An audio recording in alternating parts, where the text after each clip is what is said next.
Fala pessoal, sejam bem-vindos a mais uma sessão do Vendas B2B Summit. E hoje a gente vai falar sobre um tema que eu acho que muita gente tem curiosidade, porque é um tema que a gente não tem falado muito nos últimos anos, acredito, ou tem falado menos que deveria. Vamos falar um pouquinho sobre Sales Enablement. E para conversar com a gente hoje, eu acho que tinha que ser a Letícia, porque é ela que está liderando essa iniciativa numa das empresas que são uma das maiores referências do mercado para a gente. Letícia, muitíssimo obrigado por separar um pouquinho desse seu tempo para compartilhar um pouquinho das experiências aí que você tem tido na RD. E para começar, se apresenta um pouquinho para o pessoal. Você é Sales Enablement Manager na Resultados Digitais, né? Letícia Rodrigues, eu acho que eu não falei o sobrenome. Se apresenta um pouquinho para o pessoal, fala um pouquinho da sua experiência e o que você tem feito, o que vocês têm aprontado aí na RD. Ótimo, vamos lá. Primeiro, obrigada pelo convite, Daniel. Eu me sinto honrada de estar do lado de tanta gente boa, falando sobre assuntos que são tão relevantes para a gente nesse mundo, né? Todo ano a gente fica esperando o conteúdo sair para dar uma olhada e ver se a gente está atualizado, se está fazendo o que todo mundo está fazendo. Mas você já falou um pouco, eu trabalho como Sales Enablement Manager na área de vendas da RD.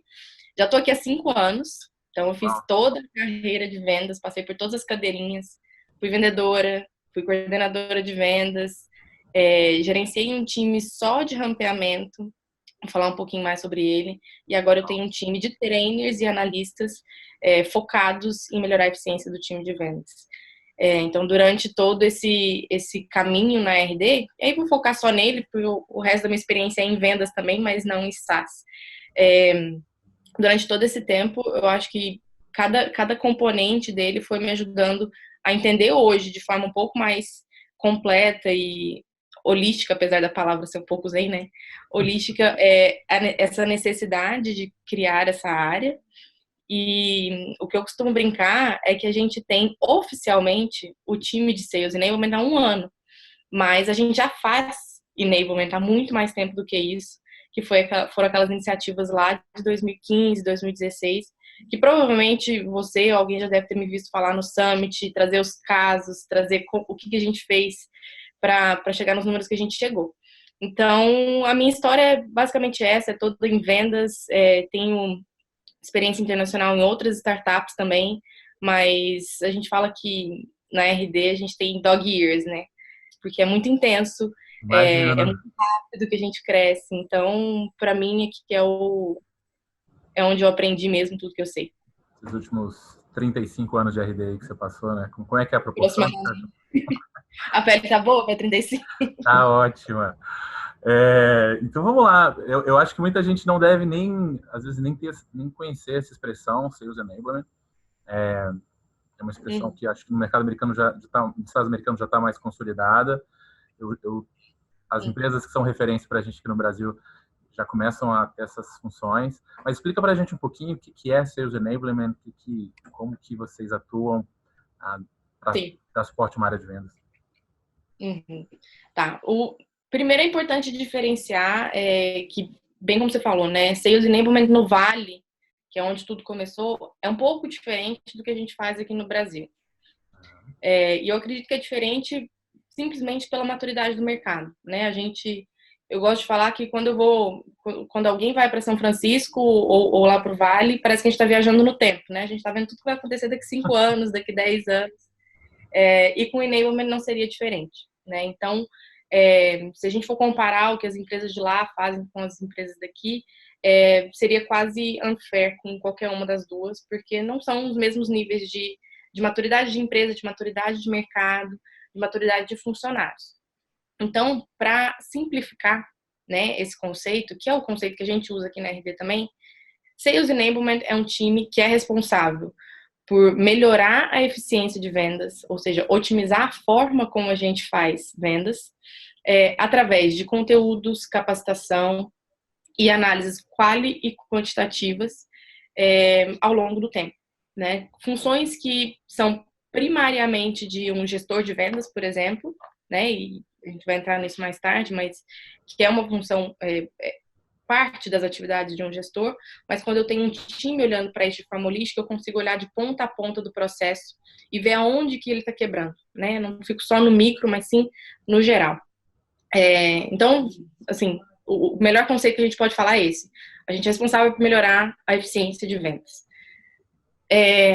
De forma ainda mais simplificada, que é o que está acontecendo bastante no Brasil, a tendência, e aí quase simplista e não simplificada, é generalizar isso e falar que enablement é treinamento. É o grosso do nosso trabalho, sem dúvida nenhuma. A maior parte do trabalho é treinamento. A maior parte do tempo é essa, até porque é uma ferramenta mais fácil. O treinamento é uma ferramenta mais fácil de instrumentalizar, é mais fácil de desenvolver. Mas não é a única.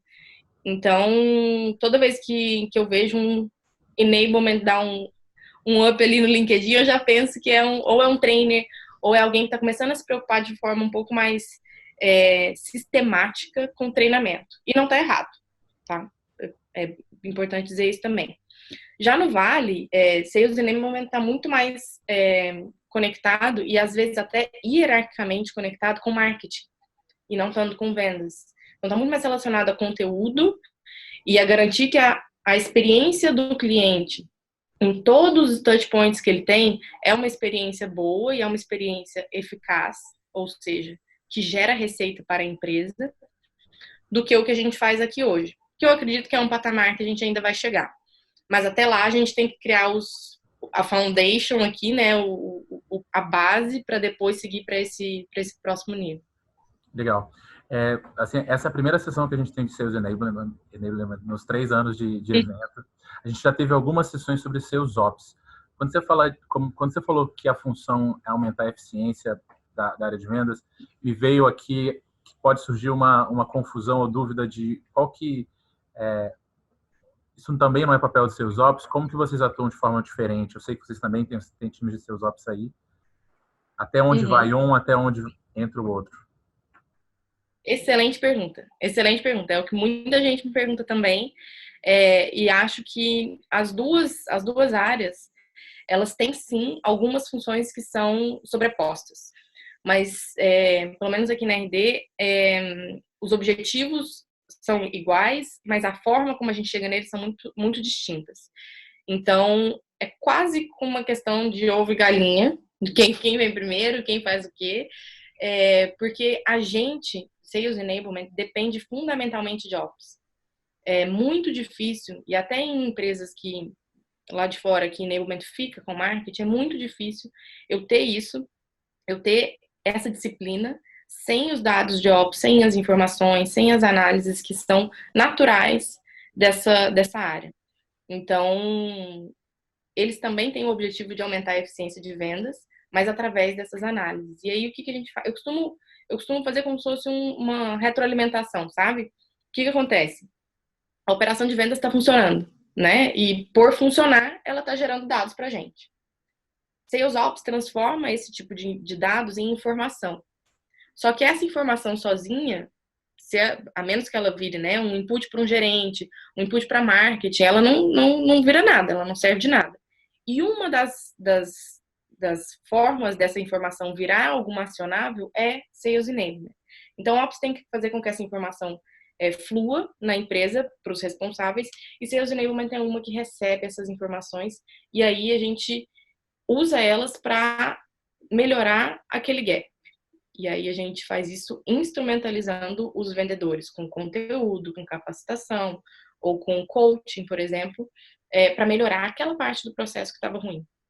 E aí, quando eu atuo com eles, eu devolvo esse dado, né, essa informação para a operação, ela roda de uma forma diferente. Ops, de novo, faz essa leitura e a gente vai fazendo tudo isso fluir, funcionar ao longo do mês, ao longo do trimestre. Legal.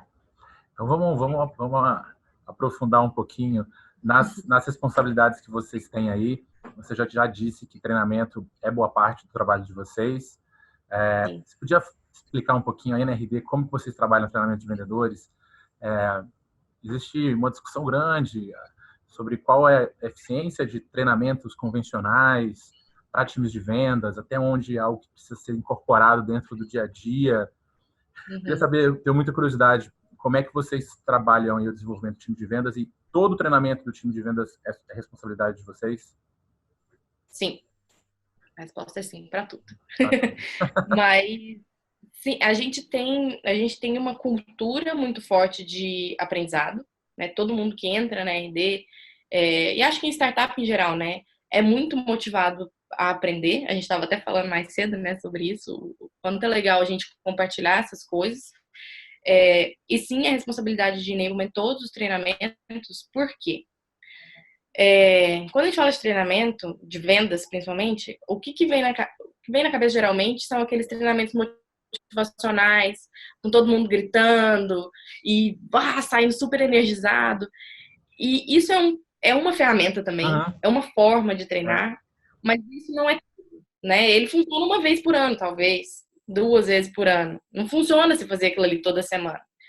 E não muda os números, né? Ele dá um boom de motivação, ele dá um boom de comprar camisa, mas não faz a sua operação ficar mais inteligente.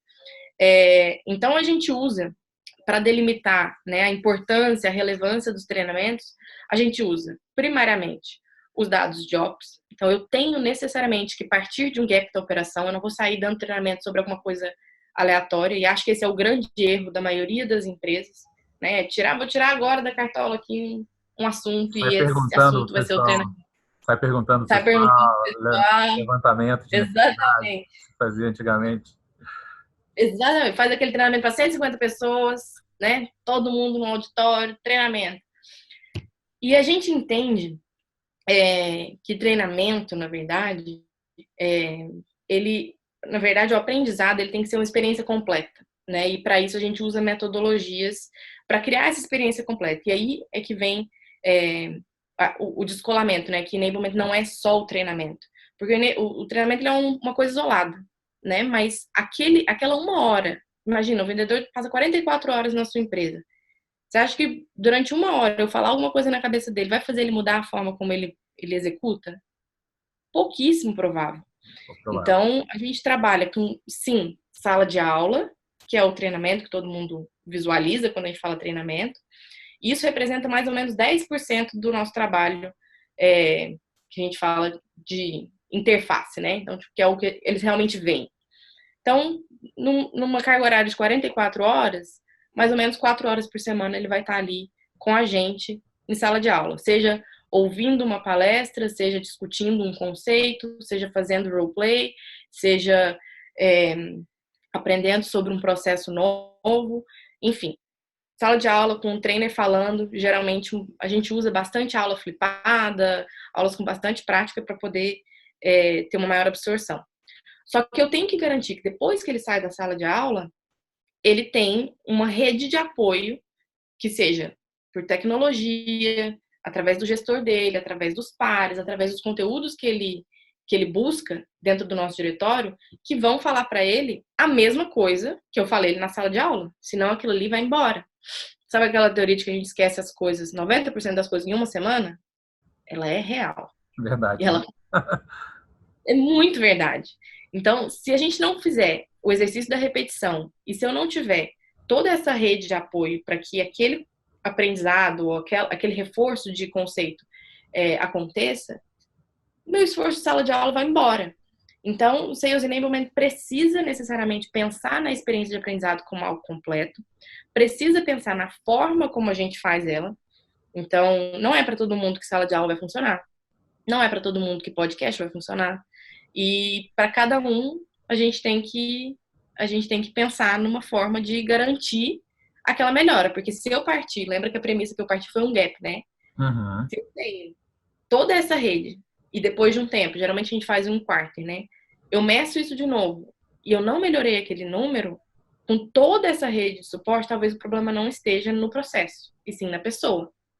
Mas se eu dou para ela um treinamento de 1 hora, no mês inteiro, e espero que no fim do mês ela tenha mudado o número, cara, o problema pode estar em 1000 lugares.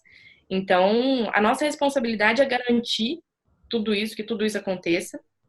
E é importante que a gente tenha também a clareza de momento de carreira e momento de empresa que cada pessoa está.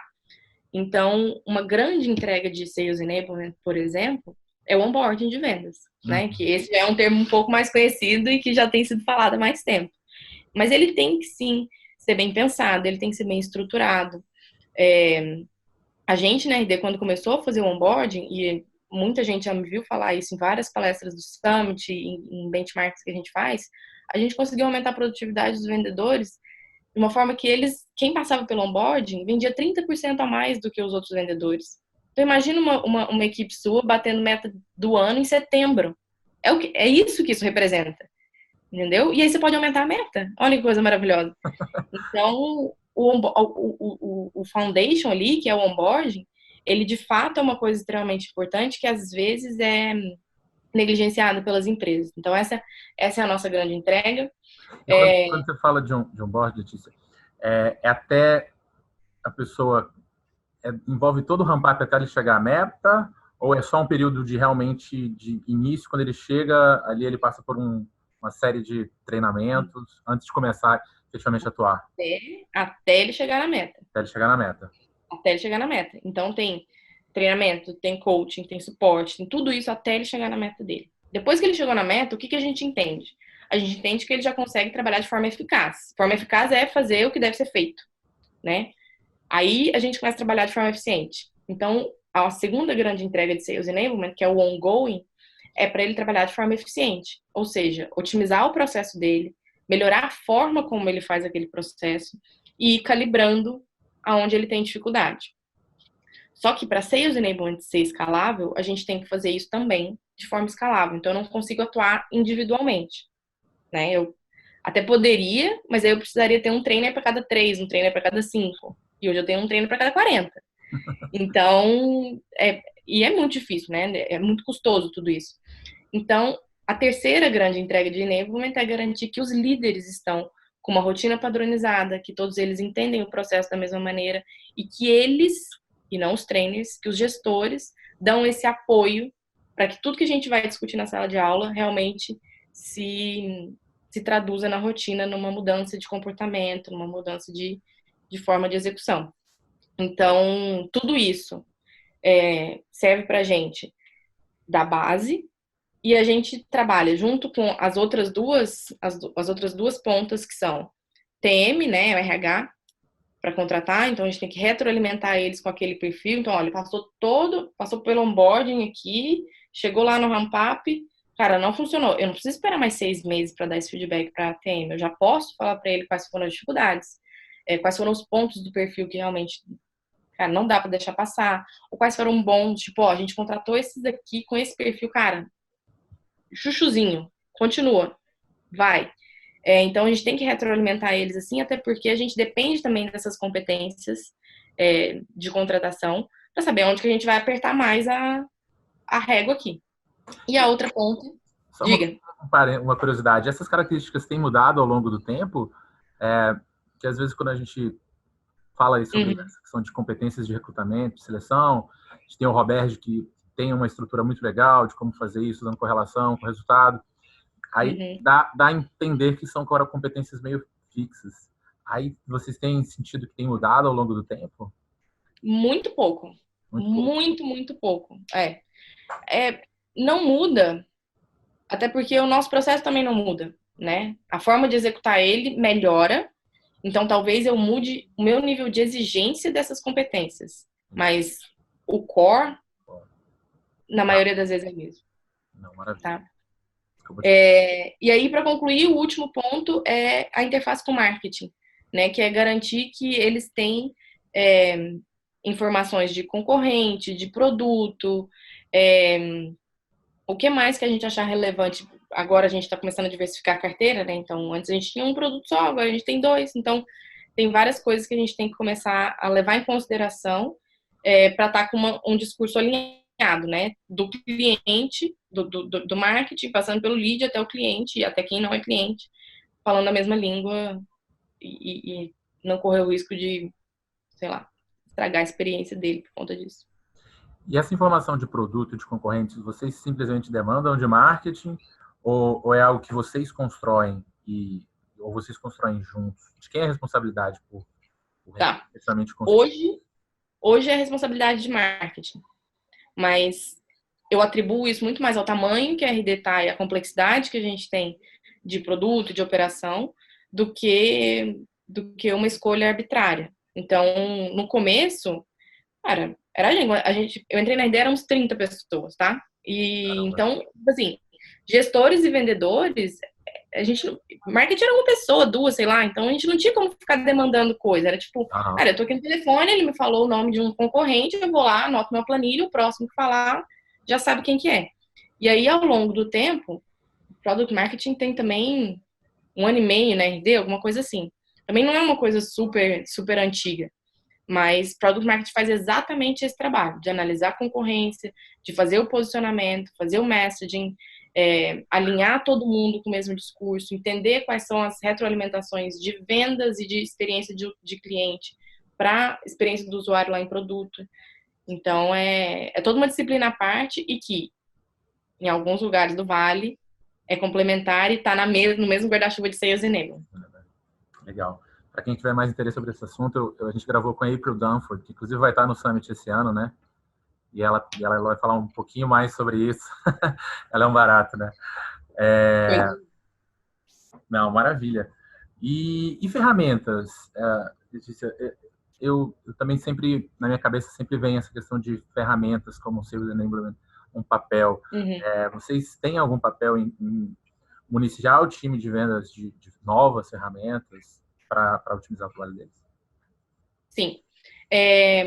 Talvez o nosso papel principal nesse tópico aí nosso, né, Sales Enablement, seja ter um olhar crítico em relação às ferramentas que a gente tem. Isso não significa que a gente decide sobre uma mudança de ferramenta, por exemplo, ou sobre uma adoção de uma ferramenta.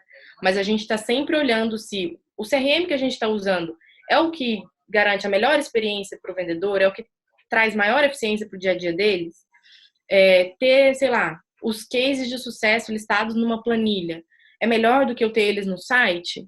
É mais fácil a procura? Tá, então vamos fazer site. Então, o nosso olhar é sempre de tentar diminuir o tempo que o vendedor gasta com coisas que não são venda. E se isso incluir tempo em ferramentas, que seja ferramentas da nossa análise.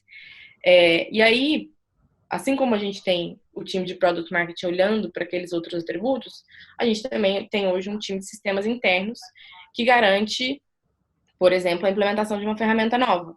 Então, se eu tiver que fazer a integração dela com os sistemas que a gente já tem, se eu tenho que desligar uma ferramenta hoje e tirar todas as integrações que a gente tem, ou se hoje eu tenho, sei lá, alguma insegurança de dados em relação a alguma ferramenta que a gente tem, tudo isso é responsabilidade deles. O nosso papel é muito mais criticar, trazer sugestões, e aí sim eles avaliam a integração com o que a gente já tem, a usabilidade, custo, enfim, tudo isso. Legal. Outra coisa que eu imagino que deve ser parte muito importante do trabalho de vocês, você já falou um pouquinho, é coaching, né? Eu acho que é uma das formas que depois que saem da sala de aula, talvez uma das formas mais efetivas de continuar desenvolvendo esse pessoal depois. Sem dúvida. Tenho muita curiosidade de saber como é que vocês trabalham coaching aí. Pelo que eu entendi, são realizados pelos próprios gestores. Como que vocês trabalham isso aí? Queria entender um pouquinho melhor. Pausar 1 minuto. Eu roubei a sua sala para fazer uma gravação. Então tá bom. Só 1 minutinho? Se você precisar usar, eu vou para outra sala. Não. Imagina. Repete para mim o finalzinho da pergunta, por favor. Tá. Deixa eu voltar então, que eu refaço a pergunta. Eu imagino que coaching seja parte importante do que vocês fazem. Acho que depois que saem da sala de aula, uma das formas mais efetivas de continuar o desenvolvimento do time. Tenho muita curiosidade para saber como que vocês trabalham isso aí, qual que é o papel de vocês e qual que é o papel dos gestores, como é que vocês dividem essa bola aí. E quais foram os aprendizados nesses anos aí, que eu imagino que vocês devem ter tido bastante aprendizado nessa área. Tá, vamos lá. Sim, coaching talvez seja uma das melhores ferramentas para se trabalhar em vendas, mas ela tem que ser muito bem usada também, né? Vou dar um exemplo. Se eu uso coaching como ferramenta para alguém que acabou de entrar, que está lá no onboarding, o conceito de coaching por si só é fazer a pessoa chegar na resposta, né? E não dar a resposta. Ela ainda não tem as respostas. Então, eu posso causar frustração, eu posso causar uma desmotivação e posso, inclusive, induzir ela a fazer uma coisa errada, porque ela não sabe o certo. Então, eu gosto muito do coaching, mas eu sinto que ele precisa ser muito bem medido e muito bem usado para que ele seja eficiente. Então, dito isso, como que a gente usa o coaching? A gente, na verdade, coaching é uma palavra super grávida, né? Então, tem life coaching, tem fin coach, tem de tudo. Tem de tudo. Mas o que a gente faz é coaching técnico de processo. Então, o que a gente usa na RD como ferramenta é semanalmente, o gestor faz, que na verdade a gente não chama de coaching, mas a gente faz um pipeline review, a gente faz uma audição de calls, a gente faz até uma discussão de boas práticas, discute o que ele viu no treinamento, como é que ele pode aplicar, quais são as dificuldades que ele tem. E aí, isso é muito individual. Coaching é um negócio que não dá para escalar, definitivamente. Ponto, sem nenhuma discussão. Então é muito individual, depende muito de quais são as dificuldades da pessoa, quais são os gaps que ela tem. E principalmente qual é aonde ela quer chegar, né? Então, tem linhas diferentes para cada uma dessas coisas.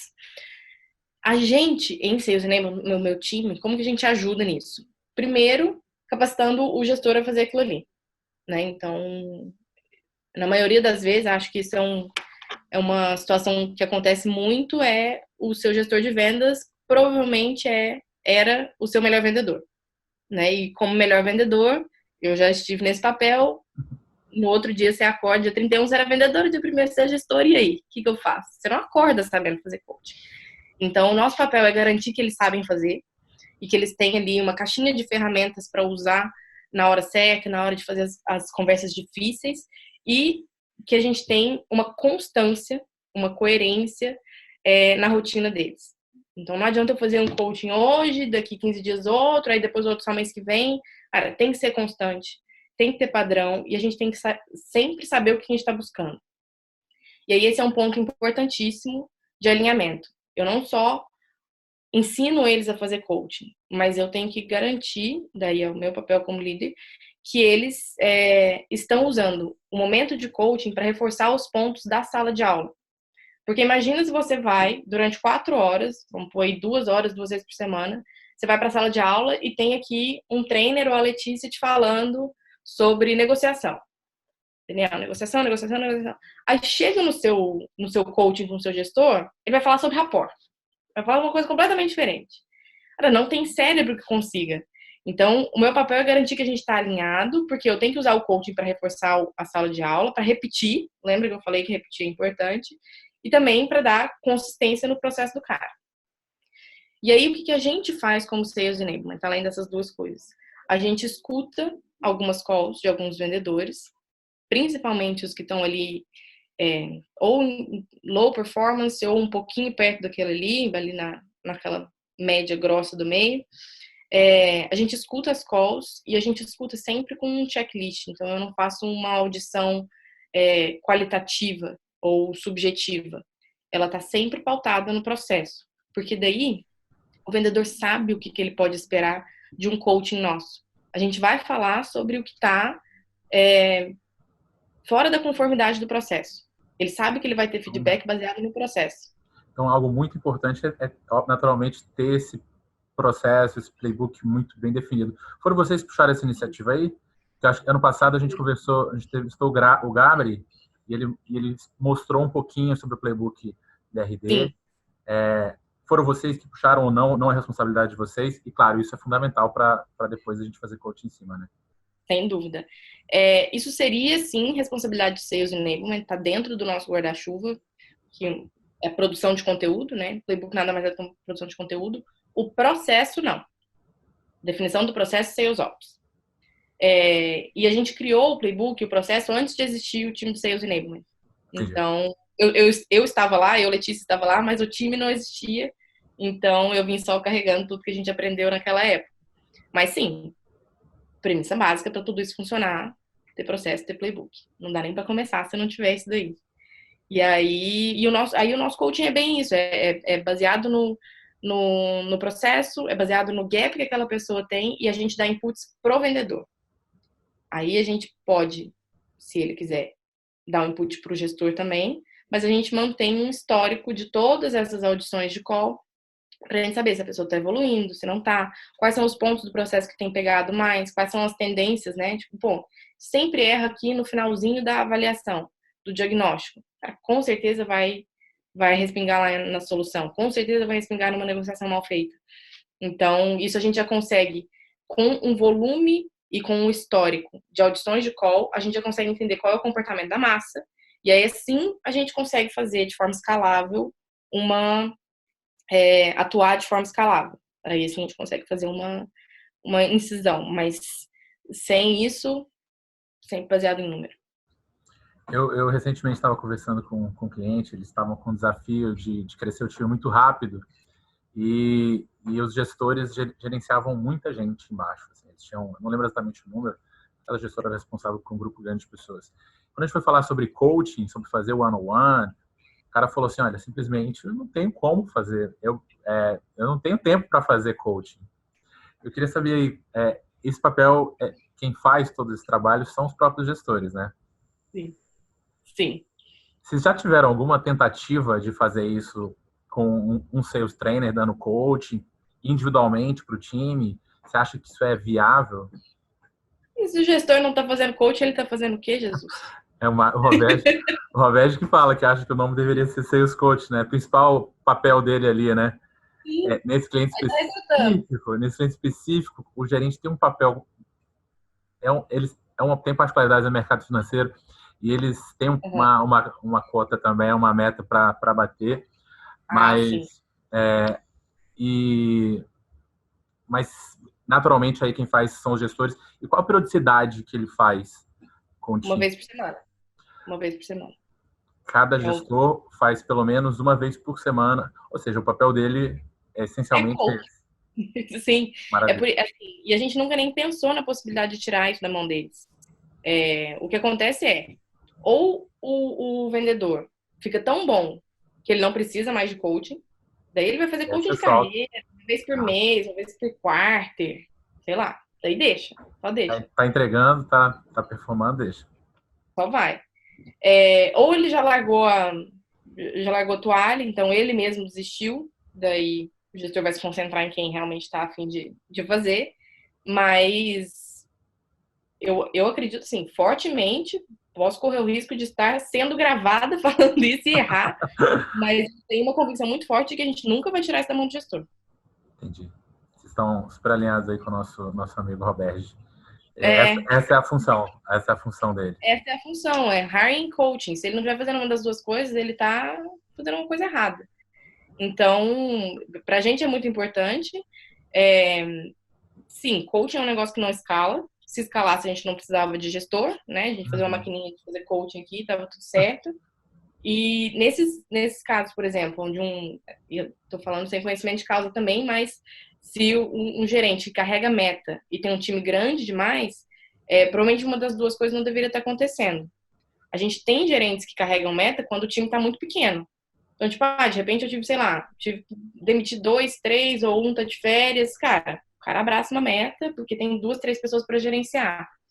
E no caso de ter um time muito grande, o que a gente faz é usar os top performers que não precisam de coaching para dar coaching para aqueles que...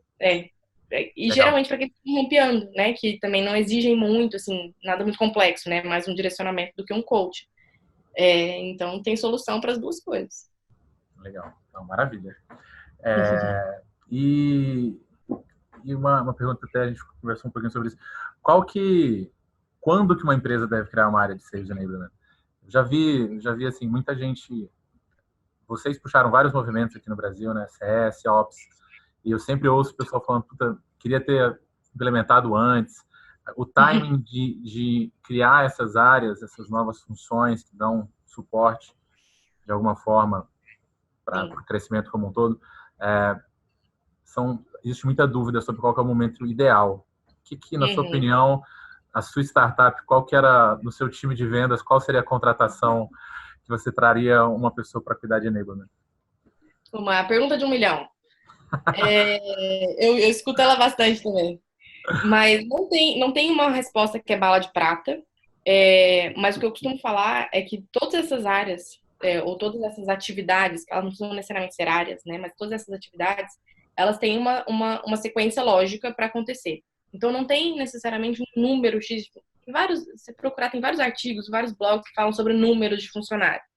Eu não gosto muito porque depende demais da complexidade do processo, depende do papel do gerente, por exemplo. Então, eu não gosto dessas fórmulas prontas. Mas, em geral, é o que a gente falou antes. É muito difícil eu ter Sales Enablement sem ter o papel de Ops muito claro antes.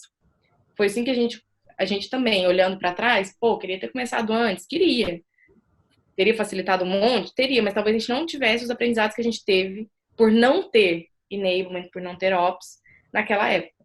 Então, sem dúvida, teria as duas coisas. A gente fala bastante sobre aquele vale da morte dos 50 funcionários, né? Que é quando a operação realmente começa a ser colocada à prova de fogo, a gestão de pessoas começa a ser colocada à prova de fogo, os fundadores têm que sair um pouco dali, têm que assumir os papéis realmente de cabeça das áreas. Então, talvez esse seja um bom lugar, não sei se 50 é o número, mas quando os fundadores e as pessoas que têm tudo aquilo ali na cabeça tiverem que sair, já é um ponto legal de começar a pensar na atividade, não na área. Tá? Eu acho que isso é importante distinguir. A gente começou a fazer Ops sem ter uma área de Ops, sem ter uma pessoa dedicada. Era um vendedor nosso que adorava, fez matemática, adorava fazer número, ficar tentando achar o funil perfeito dele, tanto que a gente chamou o primeiro projeto de funil perfeito, funil ideal. Ficava tentando descobrir, cara, quantas ops eu preciso, qual que é a eficiência, quantos que eu tenho que ter em cada etapa, quanto que vai sair, para ter um pouco mais de previsibilidade. E aí, naturalmente, isso virou uma atividade full-time, e aí isso demandou também ter alguém olhando para o começo ali da carreira da galera, que é onde engargalava mais, onde a gente não sabia muito bem o que fazer, e assim, eu assumi, né, parte do meu trabalho como agora o que a gente conhece como enablement, mas antes era só gestão comercial mesmo, mas era uma atividade muito específica de formação de pessoas, também part-time. Então, uma coisa vai meio que puxando a outra, sabe? É muito difícil, eu acho muito difícil estabelecer um limite, mas se a galera quiser anotar e pensar em algum número, hoje a gente tem, como eu falei, né, um trainer para cada mais ou menos 35 pessoas. Então, um time desse tamanho já justifica um trainer, então alguém só para isso. Caso contrário, cara, o gestor tem que fazer esse papel, né? Ele tem que fazer o coaching, ele tem que fazer o treinamento, ele tem que fazer a seleção, ele tem que fazer o hiring ali todo dia, retroalimentar a TM e assim vai. Maravilha. E quais são as métricas que hoje vocês são avaliados? Assim? Quais são os resultados esperados de uma operação, de uma área de Sales Enablement? Uhum. A primeira coisa é a gente não criou, e acho que nenhuma empresa deveria criar, uma métrica só para Sales Enablement. A gente tem que responder pelas métricas de vendas. Então, se uma operação de vendas é mensurada por receita, Sales Enablement também tem que ser mensurado por receita. Então, todas as minhas ações têm que ter um retorno. Então, eu vou ser medido por ROI.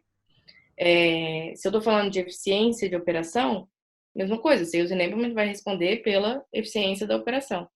Então, isso ajudou muito a gente a simplificar um pouco o nosso processo, o nosso framework de Sales Enablement.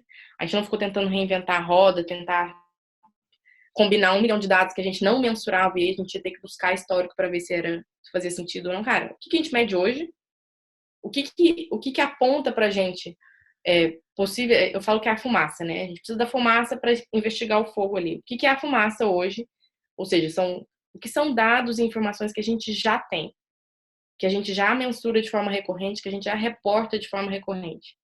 Porque se cada mês ou cada quarto eu inventar um KPI, uma métrica nova, ou a cada ano para Sales Enablement, eu vou ter que medir ela simplesmente para justificar a existência de Sales Enablement. E isso, para mim, é muito descolado. Então, métrica que a gente responde é métrica de vendas. Simples assim. Mas, assim, vocês têm uma meta tipo, em recurso ou é, por exemplo, o percentual do time que bate a meta?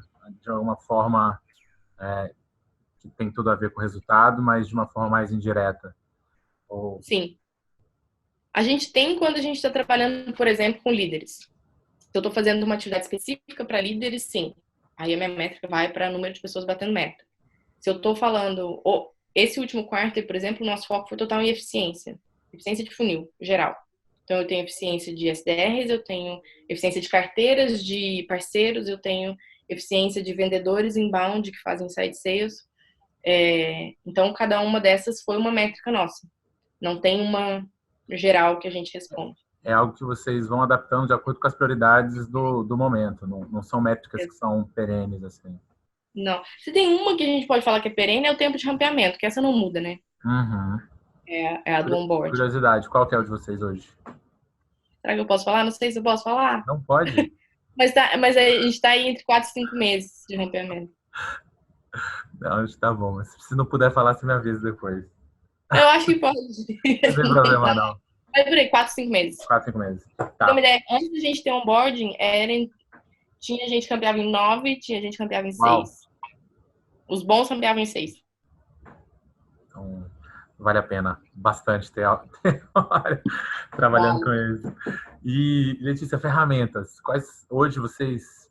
Existe algum tipo de ferramental que vocês utilizam dentro da área de Sales Enablement, especificamente focado no trabalho de vocês? Uhum. A gente tenta simplificar ao máximo tudo, né? Então, basicamente, a gente mora no CRM, a gente usa o Salesforce aqui, então a gente busca, a gente bebe do Salesforce o tempo inteiro, né? A gente usa o CRM tanto quanto um vendedor para tentar achar essas tendências, tentar achar quais são esses gaps. Para organizar conteúdos e, enfim, Google Drive, que é o G Suite completo, um LMS, que hoje a gente usa, que é o Docebo, serve para a gente fazer trilhas de vídeos, para disponibilizar conteúdos que a gente quer traquear, certificações que a gente precisa fazer também um ambiente mais limitado e tal. Cara, e para organização interna do time, a gente usa a Asana, que é tipo um Trello. Uhum.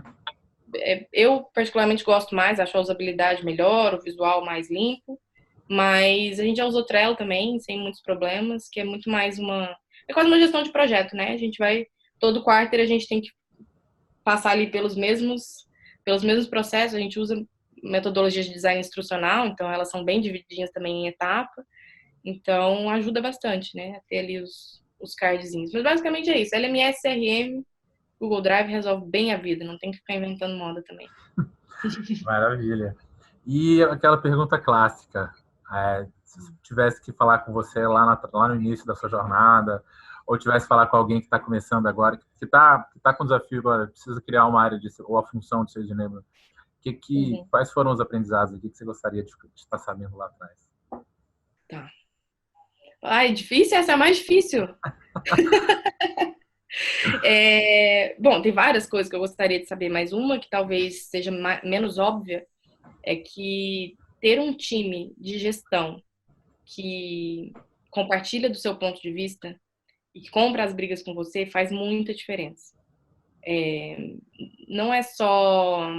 Eu acho que não é só para Sales Enablement, mas toda a área que é suporte, em algum momento, vai ser despriorizado pelos gestores de vendas. A gente sabe, principalmente no último dia do mês. A gente sabe, aí esquece, né? Esquece. Então, assim, isso já é óbvio, né? Eles mesmo comprando a briga já vão despriorizar. Mas durante o resto do mês todo, durante todas as outras semanas, eles têm que ser seu aliado. Então, para mim, isso foi uma coisa que fez muita diferença. O time que eu tinha naquela época, que eu tenho até hoje, de gestão, né? Não só os trainers, que são os meus liderados, mas os meus pares também fizeram muita diferença na entrega. Eles sempre compraram as brigas de mudança, de tentativa. Agora vamos tentar fazer diferente. Eles faziam, compravam, se comprometiam a fazer tudo que a gente estava propondo. Então, isso para mim, se tivesse uma forma de controlar ou de escolher isso, com certeza eu colocaria na balança. E olhando agora para trás, não parece muito fácil, mas em vários momentos, porque como é um resultado de longo prazo, em muitos momentos dá muita vontade de desistir. Fala, cara, isso aqui não vai adiantar nada, isso aqui não tá resolvendo. Porque é uma gestão muito micro, de coisas muito pequenas, e que só vão te dar resultado no longo prazo. Então, assim, tem hora que a gente tem que controlar o horário do e-mail geral que vai sair para a área de vendas. Porque eu não posso desconcentrar a galera naquele horário que é o horário de pico de reunião. Esse é o nível de preocupação que eu tenho. Isso não vai ter impacto direto hoje, eu não vou ver esse resultado agora, eu vou ver a eficiência desse cara aumentar em meses. Então, talvez essa seja uma mensagem legal também, assim, é, hold on, vai dar certo, tem que ser Caxias, tem que ser disciplinado com essas coisas, porque Sales Enablement só faz sentido se ele for coerente e consistente. Não adianta ser um fato isolado. Tem que ser consistente e ele tem que ser alinhado o tempo inteiro com tudo que a gente está tentando fazer, todos os esforços. Marketing, ops, gestores, TM, todo mundo tem que tá falando a mesma coisa e Enablement talvez seja o catalisador disso tudo. Acho que é isso. Nenhuma frase inspiradora, uma coisa muito motivacional, mas é isso aí. Não, maravilha, sensacional. Assim, para mim foi uma aula, tenho certeza que para quem assistiu, que está assistindo aqui com a gente também vai ser. Letícia, muitíssimo obrigado. Legal. Foi um prazerzaço bater esse papo. Como eu te falei, a gente ainda não tinha falado sobre isso nos eventos, e tenho certeza que vai demandar muito interesse, muitas dúvidas. Se as pessoas quiserem entrar em contato com você, te encontrar, qual é a melhor forma de falar contigo? Cara, eu tô sempre de olho no e-mail, acho que como todo mundo, então fique à vontade também, leticia@resultadosdigitais.com.br e pelo LinkedIn também, Letícia de Castro Rodrigues, eu geralmente respondo bastante coisa por lá. Eu tenho um grupo de Sales Enablement no Brasil, que rola algumas discussões, então é um grupo fechado, até pra gente manter, né, um nível legal de discussão. Então, quem quiser entrar também, só me dá um toque. Enfim, e é isso. Acho que esses são os principais.